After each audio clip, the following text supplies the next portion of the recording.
ইরানের পাল্টা হামলায় ইসরায়েলের গুরুত্বপূর্ণ সামরিক ও গোয়েন্দা স্থাপনায় সরাসরি আঘাত হেনেছে বলে দাবি করেছে তেহরান।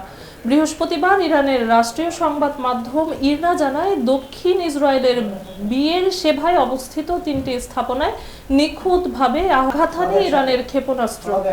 লক্ষ্যবস্তু ছিল ইসরায়েলের সামরিক বাহিনীর প্রধান কমান্ড সেন্টার, গোয়েন্দা বিভাগের সদর দপ্তর এবং সেনাবাহিনীর গোয়েন্দা শাখার একটি গুরুত্বপূর্ণ শিবির।